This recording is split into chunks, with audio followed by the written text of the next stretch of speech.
Nessa aula você vai aprender eletricidade. Eu sou o professor Carlos Mainardi e trago nessa aula 5 questões para você falando sobre eletrostática e eletrodinâmica.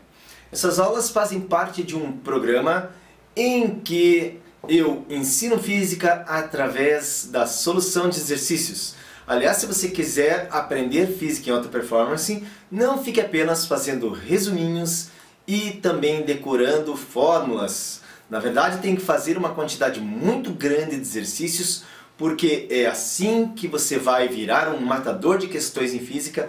Isso vai colaborar para que você faça um ótimo Enem e passe no seu vestibular, mesmo que mais concorrido. Mas tem que desenvolver uma filosofia de treinamento, de resolver questões, e todo dia eu coloco questões diferentes aqui para você. Vamos às questões de hoje então.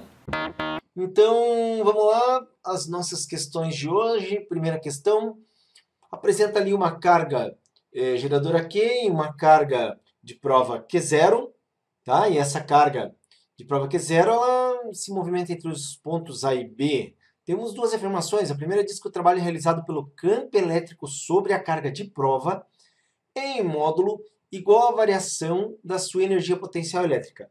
Aqui, só lembrando, a questão é bem conceitual, né? Que trabalho é igual a diferença de potencial vezes carga. Só que essa diferença de potencial vezes carga é a diferença de energia potencial.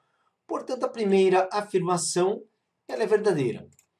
Na segunda, nós temos que a carga de prova tende a se deslocar do ponto de maior potencial elétrico para o ponto de menor potencial.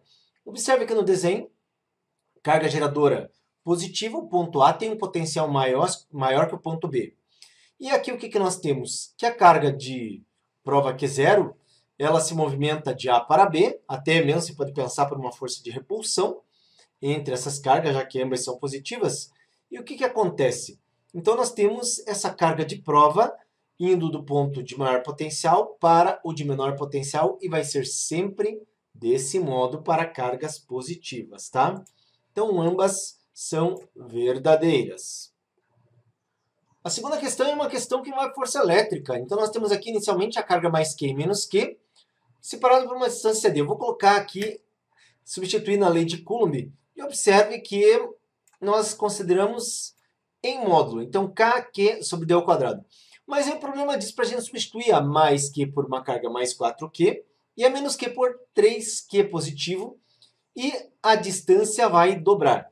Ó, com isso nós temos uma força aqui que eu estou chamando de F', que observe que é 4Q, 3Q e C dobrou, já elevando ao quadrado fica 4D ao quadrado, e fica fácil de ver que 4 simplifica com 4, e eu tenho uma força F' 3 vezes maior. Só que o primeiro detalhe aqui, que a força aumenta, e além disso, com mais Q e menos Q, inicialmente a força era de atração. Agora, com mais 4Q e mais 3Q, essa força vira de repulsão. Então, nós temos o módulo da força aumentado, só que troca para repulsiva, a resposta correta é a letra C. A terceira questão fala de duas placas paralelas entre si, eletrizadas, e 3 partículas são disparadas e você vê a trajetória dessas partículas. Gente, primeiramente, então, pensa no seguinte, olha só. Entre as placas nós temos um campo elétrico constante, tá? E como são até nas alternativas, as partículas podem ser prótons, elétrons e nêutrons. O nêutron não tem carga, mas prótons e elétrons têm a mesma carga. Se eu pego F igual a E vezes Q, sendo o campo constante e a mesma carga, eu vejo que a força é igual para ambas. Aí, como essas cargas são lançadas, veja só, a primeira coisa que eu consigo ver aqui é que a carga 2 é um nêutron. Por quê? Porque ela não é empurrada nem para um lado nem para outro, ou seja, não interage com o campo elétrico. Então eu pego agora a segunda lei de Newton, F igual a m vezes A, sendo que eu sei que a força é a mesma sobre as duas, e massa é inversamente proporcional à aceleração. Então tá aqui, ó, quanto maior a massa, menor a aceleração. Aí nós olhamos, o próton, ele tem mais massa que o elétron, então ele tem menos aceleração. Isso significa que o desvio para o próton demora mais para acontecer, tá? E para o elétron ocorre mais rápido. Então 1 tem que ser próton, 3 tem que ser elétron, e observe que essa opção corresponde à letra A. Quarta questão fala sobre a resistência elétrica de condutores. É uma questão muito fácil, porque olha só, na letra A diz que o resistor é um dispositivo elétrico especialmente construído para impedir a passagem de corrente elétrica. Opa! Veja, o resistor ele dificulta a passagem da corrente elétrica e não impede por completo, né, de modo especial. Então esse primeiro item ele é falso, porque ele dificulta a passagem de corrente elétrica. Se a corrente elétrica parar de passar, tá? Aí é uma interrupção completa no circuito, o circuito não funciona. Então ele dificulta a passagem da corrente elétrica. Deixa eu colocar mais para cima assim, ó. Falso o A.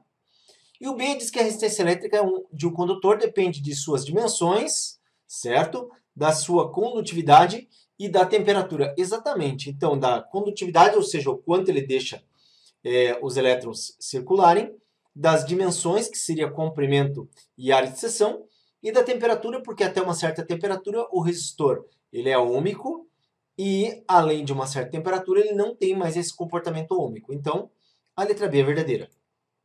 E na nossa última questão, nós temos aqui exemplos de receptores e temos que falar do principal tipo de transformação.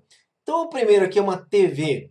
E a TV vai fazer o quê? Pegar energia elétrica e transformar, principalmente em energia luminosa, tá? E energia sonora, que poderia ser considerada como energia mecânica. Aqui temos uma geladeira, e a geladeira vai pegar energia elétrica e transformar aqui, tá? Como a geladeira depende do funcionamento do compressor, então seria energia mecânica.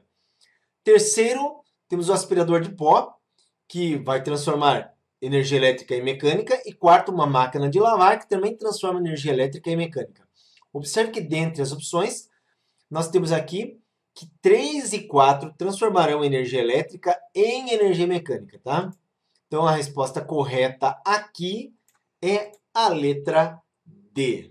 E você viu aqui então 5 questões de física envolvendo eletrostática e eletrodinâmica. Gostou das questões? Então deixa um like aí para o canal, isso diz para o YouTube que a gente faz um trabalho importante para ajudar os estudantes. Não se esqueça, todos os dias então a gente coloca 5 questões diferentes de assuntos de física e justamente pensando no seu treinamento, porque física não se aprende fazendo resuminhos e decorando fórmulas apenas, mas sim resolvendo questões. E é por isso que eu resolvo todo dia 5 questões para você e amanhã tem mais 5 questões. Então, volta amanhã.